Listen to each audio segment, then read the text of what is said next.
Some believe that the universe is a dead machine, a great mindless and heartless, swirling cosmic explosion and nothing more. This is a perception of the universe that lingers from the industrial age, uh, the pre quantum theory age of mechanical Newtonian physics that have long become obsolete. And with it is the idea that the universe is not a living and creative consciousness, which it is. So let's start there.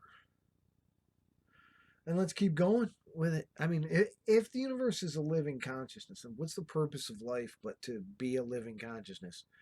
That we are the universe in microcosm, small little universes, and that our ego or personality is a mirror of the cosmic universe. That the pathways in our brain, our synapses and nerve clusters and nerve fibers in our brain exactly mirror the structure of the universe as the cosmology of the universe, a branching pattern. Same consciousness of plants in the root system of a forest, where it's been shown that trees and plants interact in a root system of branching system of root and fungi in forests, creating a consciousness of the forest. That life is living, breathing, and aware in different degrees. Our civilization, however, was not founded on this perception of the universe as consciousness, as a living, breathing consciousness. Um, our civilization was founded on a more superstitious belief in the dichotomy between what is sacred and what is natural. That because of the organic growth through history of our cosmology, our sense of what it means to be human and what it means to be in this universe, this was born out of a Christian slash other religions kind of schism. The Catholicism versus Protestantism, Christianity versus Islam. This was the foundation of our European history with the Crusades and the Moorish invasion of Spain. And, the Roman Empire was and is still a big part of the foundation stone of our modern culture. With the technology, though, of the post industrial revolution, the digital technology, even the Industrial Revolution was far beyond the dreams of Rome or of the ancient civilizations that are the founding basic foundation stones of our civilization. That is why the civilization we've created, that has become this global megalopolis, this interconnected city strata of human dwelling, human habitation all over the world, is based on these bigotry and slavery of an elitist republic system, a neoclassicist system based on the classic Roman Republic. And we have based our civilization on that and our humanity on this and created this world of skyscrapers and mega cities. And now we're trying to connect that into a global web of interrelated trade, merchant trade society into this kind of 21st century mega capitalist corporate cabal that's running the world.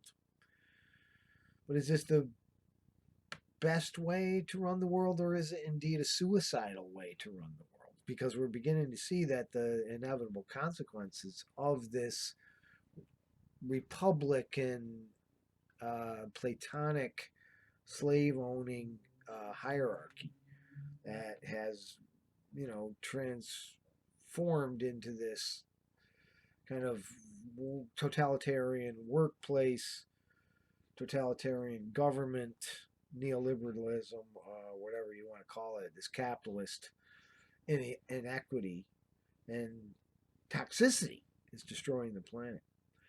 And the dreams of capitalism to ever expand is unrealistic and unsustainable. And we realize this. So, how should we reform our worlds in order to become one that is sustainable? Well, to do this, we have to look at our basic human definitions of what it means to be human, what the purpose of life is, and how to better interact with the reality we find ourselves in, how to better reconcile our place in this universe by understanding it as a living organism and as understanding our essential part in it. Not civilization against barbarians, not the good people against the savages, not human cities against the natural world, animals and plants, and the chaos of nature. We're not here to subjugate nature, to conquer nature, to use nature's resources with abandon. Well, we are here to create a human world that respects all life from here to eternity and back again. I prefer to believe that the human consciousness is eternal and, like all energy in the universe, can be transformed through different forms and then through different frequencies and different levels of expression or even perception. But that as human beings, we are challenged to create a physical civilization that's able to live in a physical dimension. That includes, nurturing ourselves. Now, I think the best way to examine this would be to start with the basics. We need water and air. We need air first. We need clean air to breathe. This is a function of our lungs that we have to have or we're dead. So first you take away air, you're gone in a few minutes, so that's it. You got to have air. You got to have water. Without water you're gone in a few days. So they got to have water. You got to have food. Without food you're gone in 30 days. So you got to have food. You got to have air to breathe that you can breathe, water and food, basics, right? Then if you can find shelter, clothes, and companionship, that's the next layer of need that we have to have a decent and fulfilled life.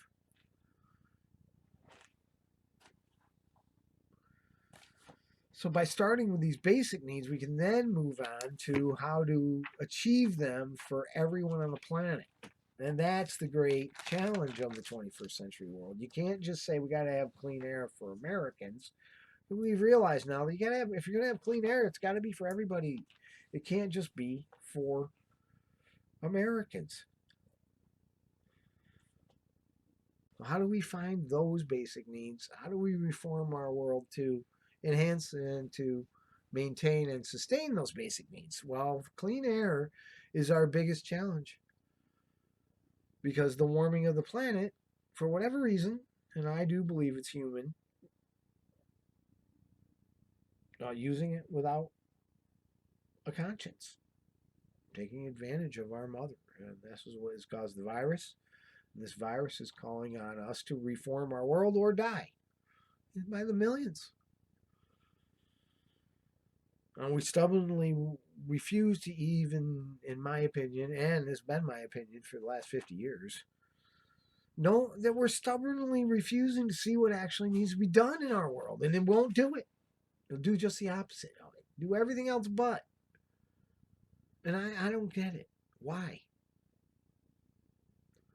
And obviously what we need to do, we have to come up with some way of either cooling down the planet or trapping these gases. We have to quit those processes that are obsolete. Oil is from the 19th century. Let's be done with it. Our government is based on the 17th century, 18th century, and the Roman Empire, so we got to stop that and reform it. There's been better governments created, like the Western Europe model. We could join the rest of the world in a parliamentary system, represent more people. We could stop war as a policy and stop investing the lion's share of our productivity in war. We could realize that the working class is better than the upper class, and that we should reward, support, and maintain the working class and the essential workers who are actually out there doing the work, not financiers that live off them, or politicians, or any of these.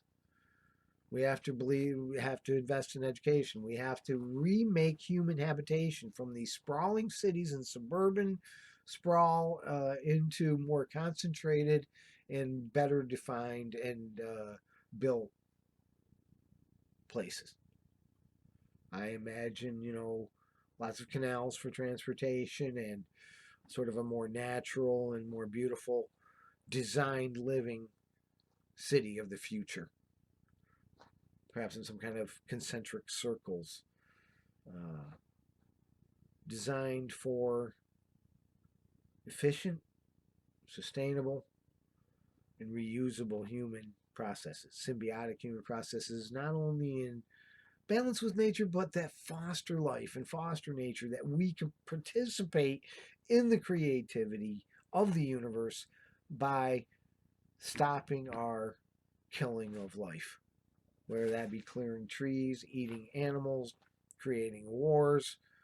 We have to stop it and redefine what it is and recreate our human civilization so that it is simple, conservative in the sense that it conserves, it's very conscious of its use of resources, and that everybody pitches in, that not everybody works as a demand or starves, but everybody contributes 20 hours a week to their community in some way to make sure that there's clean air, clean water, food, shelter, clothes, and companionship for everybody. The extras of life could be held in common. Not everybody needs to have the state of the art technology. You could have a technology center where people can come and use technology. We can be clean and sanitary and good. We can have our inventive scientists create meat-like substances so that we never have to kill another animal for food. We can grow vegetables in our cities. We can create earth-friendly materials and legalize marijuana for spiritual inspiration and for joy, and create a life that's more about family and friends than work, more about wisdom than wealth, and create a new 21st century world in order to allow the human race to continue to evolve. Otherwise, we're done. We continue the way we're doing with this materialistic, vain, and superficial lifestyle, with our cars and our skyscrapers and our love of materialism and of wealth and of money and of status and all these weak, small, and disgusting human so-called virtues of capitalism. We cannot go on being this kind of vain, superficial, and materialistic people. We have to rise to the occasion of the Aquarian age, and we have to do it now, because otherwise there's no clean air. That's number one, is air. Without air, you're dead in like 4 minutes. Then you gotta have clean water. Without water, what? You're dead in what? What'd I say? 3 days. So these basics have to be sacred. And we have to find a way to create a human civilization and a human community that can maintain and guarantee these things above personal accumulation of wealth, power, or status. This is the basic flaw of our civilization, that's built on that hierarchy that comes from the military, that comes from, and in the social terms, it comes from the master-slave paradigm that our republic, our neoclassicist republic, was based on. And it has to be reformed. It has to be scrapped. The bicameral two-party system is an abomination on earth. And the corporate cabal of international trillionaires is a criminal organization bent on pathological, sociopathic, planetary matricide. And we have to do something about it now. That's why the viruses come. Now, you can play your games all you want, all you glad handed, big time, good time Charlies, and all you chummy alcoholics in the bar, and all you jiggly concert goers, and all you back slapping politicians, all you company men and you corporate folks, and all you social cocktail party get together folks, all you students crammed into your dorms, all these superficial and vain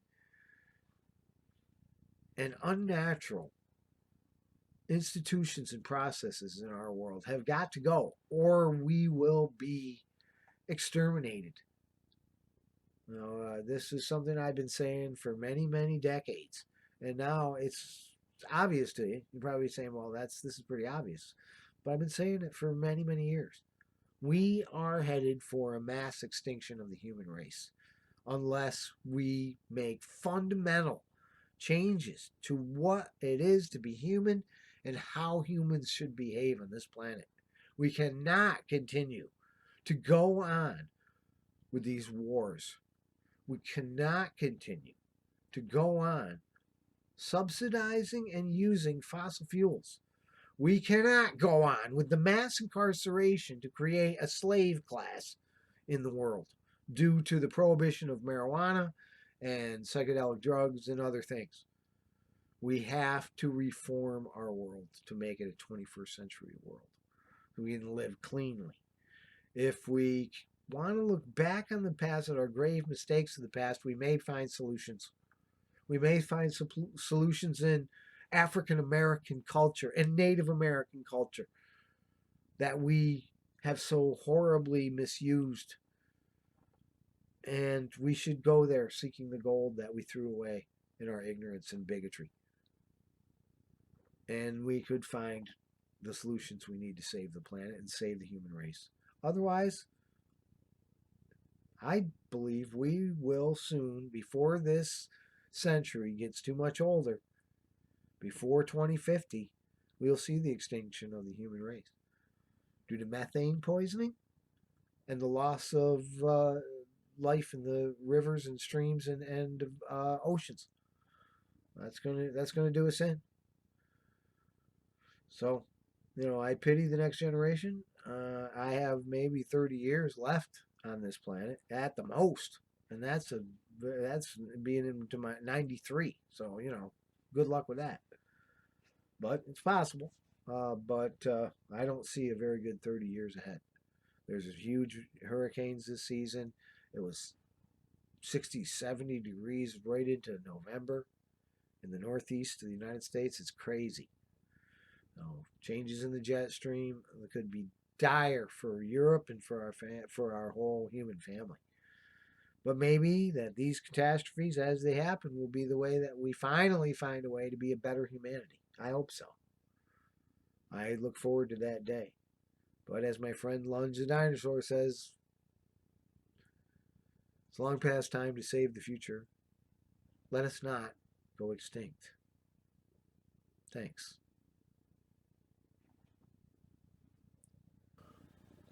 I am Lunge the dinosaur, and I approve this message. Thank you.